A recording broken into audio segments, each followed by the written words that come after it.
Hello, Mark. My English name is Lydia, and my Chinese name is Julie Han, and my student number is S04411056. I'm junior at NCUE, and my major is English at NCUE. And the title is How a Handful of Tech Companies Control Billions of Minds Every Day by Tristan Harris.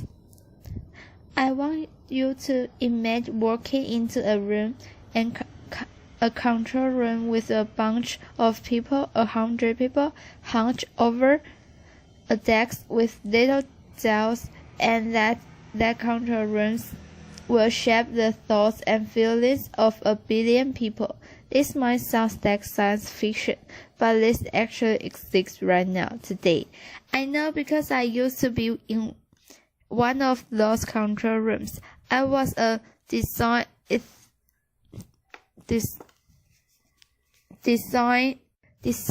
ethicist at Google, where I studied how do you ethically steer people's thoughts. Because what we don't talk about is how the handful of people working at a handful of technology companies through their choice will steer what a billion people are thinking today. Because when you pull out your forms and they design how this works or what's on the feed, it's scheduling little blocks of times in our minds. If you see a notification,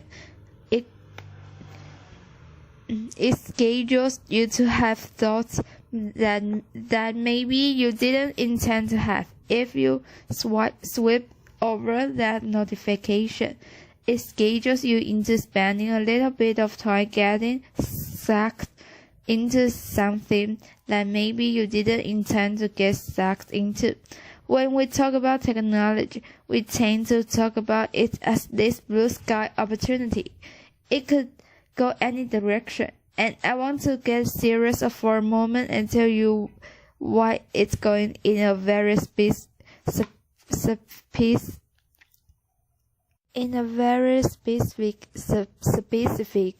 direction.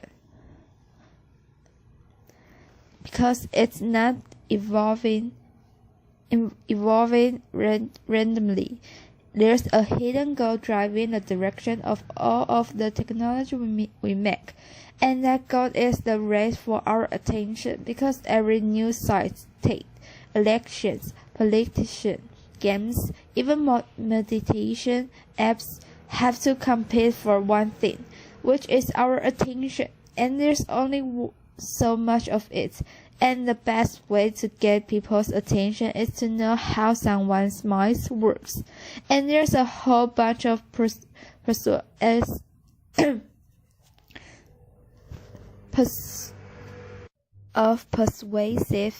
techniques that I learned in college at a lab called the Persuasive Technology Lab to get people's attention. A simple example is YouTube. YouTube wants to maximize how much time you spend. And so what do? They autoplay the next video. And let's say that works really well. They're getting a little bit more of people's time. Well, if you are Netflix, you look at that and say, well, that's shrinking my market share. So I'm going to autoplay the next episode. But then if you're Facebook, you say that's shrinking all of my market share. So now I have to autoplay all the videos in the news feed before waiting for you to click play. So the internet is not evolving at random. It's not evolving as random. The reason it feels like it's sucking us in a way it's because of this race for attention. We know where this is going. Technology is not neutral, and it becomes this race to be bottom of the brainstem of who can go lower to get it. Let me give you an example of Snapchat. If you didn't know, Snapchat is the #1 way that teenagers in the United States communicate. So if you're like me and you use text messages to communicate, Snapchat is that for teenagers, and there's like 100 million of them that use it, and they invented a feature called Snap Streaks, which shows the number of days in a row that two people have communicated with each other. In other words, what they just did is they gave two people something they don't want to lose. Because if you are teenagers and you have 150 days in a row, you don't want that to go away. And so think of the little blocks of time that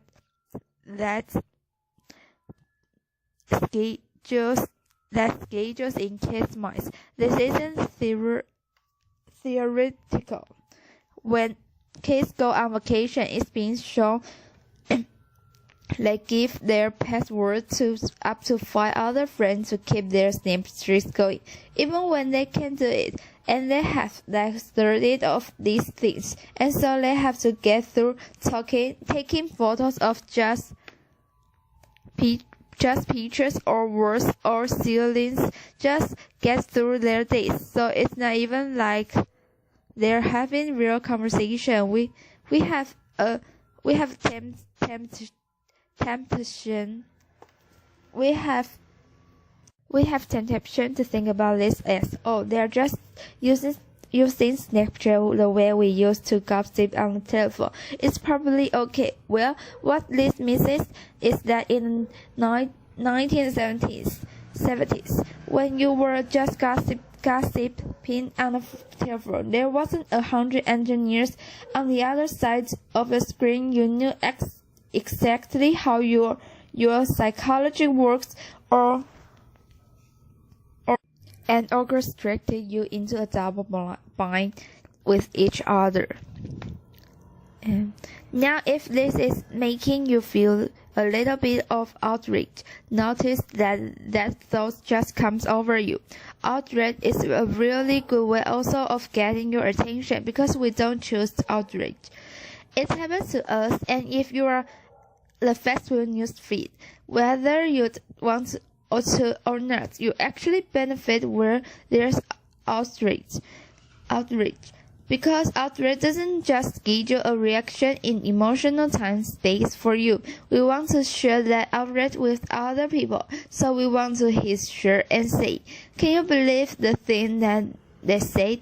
And so outrage works really well at getting attention. Sure that if Facebook had a choice between showing you the outrage feed and a calm news feed, they would want to show you the outrage feed.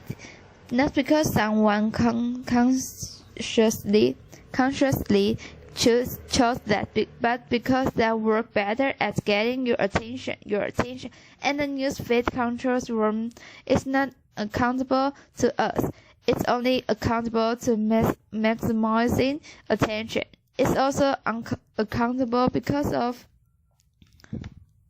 the business model of advertising.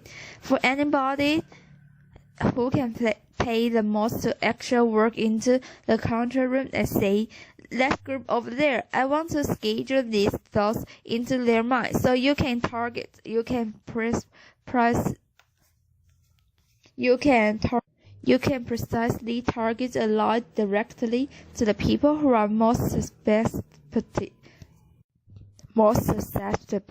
And because this is profitable, it's only going to get worse. So I'm here today because the costs are so obvious.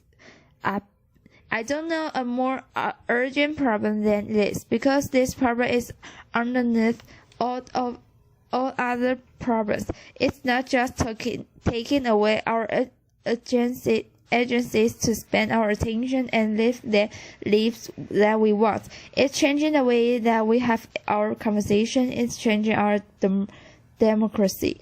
And it's changing our ability to have the conversation and relationships we want with each other. and it affects everyone because 1 billion people have one of these in their pockets. So how do we fix this? We need to make 3 radical changes to technology and to our society. The first is we need to acknowledge that we are persuadable. Once you start understanding that your mind can be scheduled into having little thoughts or little blocks of time that you didn't choose, wouldn't we want to use that understanding and protect against the way that happens? I think we need to see ourselves fundamentally in a new way. It's almost like a new period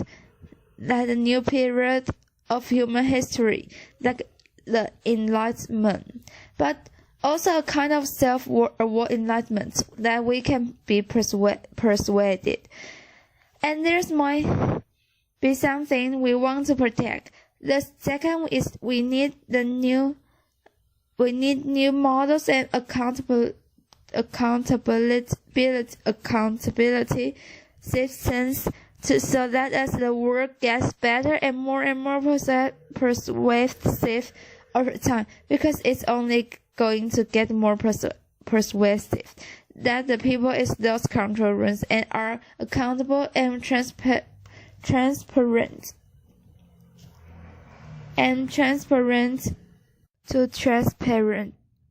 to what we want. The only form of ethical persuasion that exists is when the goals of the persuader are aligned with the goals of persuading, and that involves questioning big things that the business models of the advertising. Lastly, we need a design renaissance. Because once you have these views of human nature that you can steer the timelines of 1 billion people, just imagine there's people who have some desire about what they want to do and what they want to be thinking and what they want to be feeling and how they want to be informed. And we're all just talked into this other direction. And you have 1 billion people just talked into all these different directions. Well, imagine an entire design renaissance that try to orchestrate the exact and most empowered time or span way for those timeless to happen.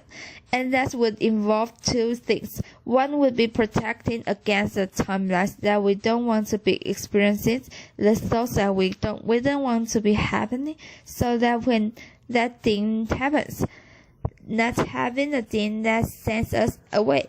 And the second would be empowering us to live out the timeline that we want. So let me give you the concrete example. Today, let's say your friends cancels dinner on you, and you're feeling a little bit lonely. And so what do you do in that moment? You open up Facebook, and in that moment, the designers in the control room want to schedule exactly one thing, which is to maximize how much time you spend on the screen. Now, instead, imagine if those designers created a different timeline that was the easiest way, using all of their data to actually help you get out with the people that you care about. Just think, elevating or loneliness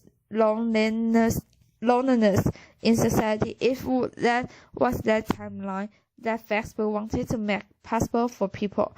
Or imagine a different conversation. Let's say you wanted to post something super controversial on Facebook, which is really important thing to be able to do, to talk about controversial topics. And right now, when there's not that big comment box, it's almost asking you, what key do you want to type? In other words, it's scheduling a little time of thing you are going to continue to do on the screen. And imagine instead that there was another button there saying what would be most the time well spent for you, and you click host a dinner, and right there underneath the item is said who wants to RSVP for the dinner. And so So you'd still have a conversation about something controversial, but you'd have it in the most important place on your timeline, which would be at home that night with a bunch of friends over to talk about it. So imagine we're running like a find a replace on all of the timelines there that are currently steering us towards more and more screen time persuasively and replacing all of those timelines with what do we want in our lives. It doesn't have to be this way. Instead of handicapping our attention, imagine we used all of this data and all of this power and this new view of human nature to give us a superhuman ability to focus, a superhuman ability to put our attention to what we cared about, and a superhuman ability to have the conversation that we need to have more democracy. The most complex challenges in the world require not just us to use our attention individually. They require us to use our attention and coordinate it together. Climate change is going to require that a lot of people are being able to coordinate their attention in the most empowering way together, and imagine creating a superhuman ability to do that. Sometimes the world's most pressing and important problems are not these hypothetical future things that we could create in the future. Sometimes the most pressing problems are those other ones that are right underneath our noses. The things that are already directing a billion people's thoughts.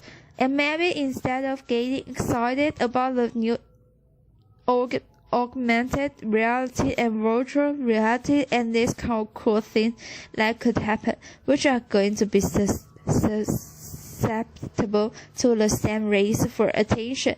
If we could fix the race for attention on a thing that's already in a billion people's pocket, maybe instead of getting excited about the most exciting new cool fancy education apps, we could fix the way kids' minds are getting more manipulated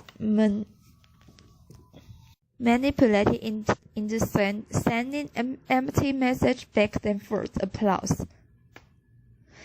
Maybe instead of worrying about hypothetical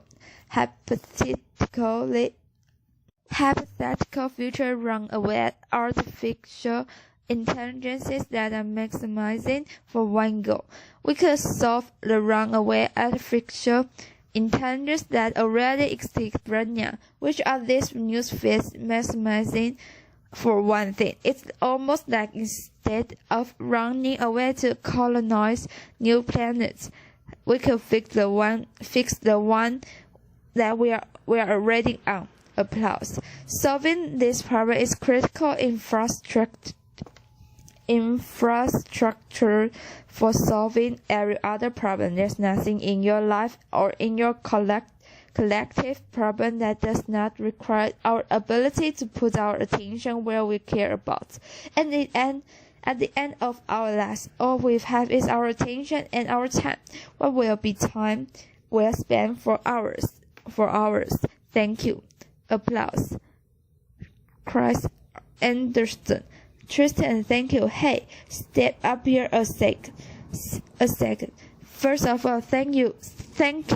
I know we asked you to do this talk on pretty short notice, and you've had quite a stressful week getting this thing together, so thank you. Some people in listening might say, what you complain about is addiction.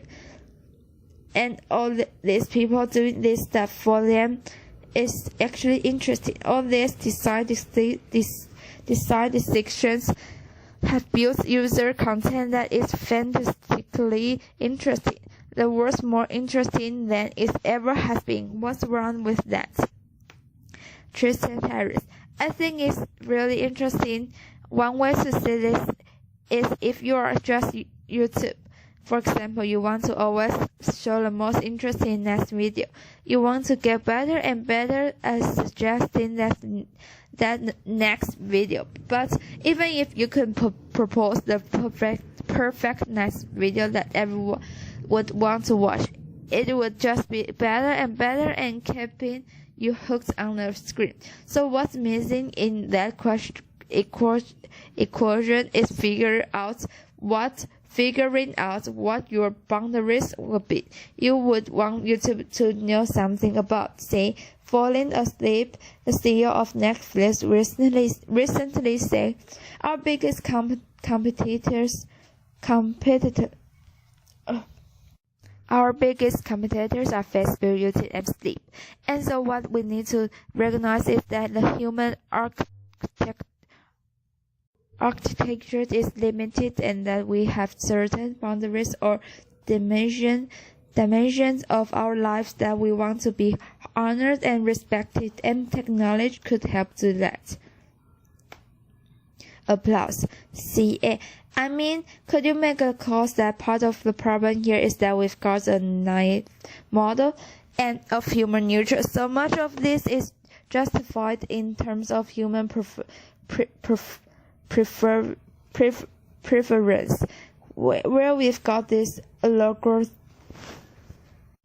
algorithm that do an amazing job of optimizing for human preference. But which preference? There's the preferences of things that we really care about when we think about them versus the preferences of what we just instinctively click on.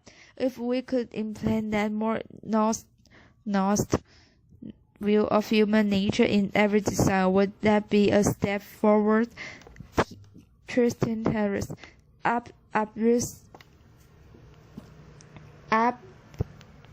Absolutely.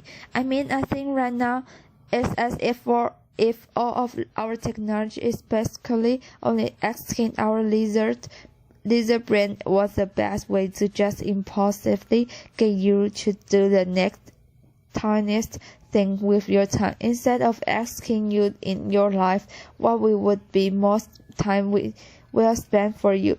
What would be the perfect timeline that might include something that would be time well spent for you here at Tech in your last day here. CA. So if Facebook and Google and everyone said to us first up, hey, would you like to optimize for your reflective brain or your laser brain, you choose? TH. Right. That would be one way. Yes. CA. You say persuadability. That's an interesting word to me, because to me there's two different types of persuadability.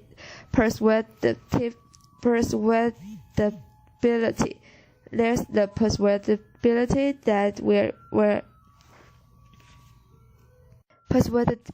that we're trying right now of reason and thinking and making an argument, but I think you are almost talking about a different kind, a more visceral type of persuadability and of being persuaded without even knowing that you are thinking. TH. Exactly. The reason I care about this problem so much is I studied at a lab called the Persuasive Technology Lab at Stanford that taught students how to recognize exactly these techniques. There's the conferences and workshops that teach people all these converse ways to getting people's attention or orchestrating people's life, and it's because most people don't know that that this conversation is more so important. CA. Tristan, you and I, we both know so many people from all these companies. There are actually many here in the room, and I don't know about you, but my experience of them is that there is no shortage of good intent. People want a better world. They really want it. And I don't think anything you're saying is that this and evil people are evil people. It's a system where there's this unintended consequences that have really got out of control. out of control, out of control. Th. Of this race for attention is the classic race to the bottom when you have to get attention and it's so intense. The only way to get more is to go lower on the brainstem, to go lower into outrage. So go lower into emotion, to go lower into discipline. CH. Well, thank you so much for helping us all get a little bit wiser about this. Tristan Harry, thank you. TH, thank you very much. Applause.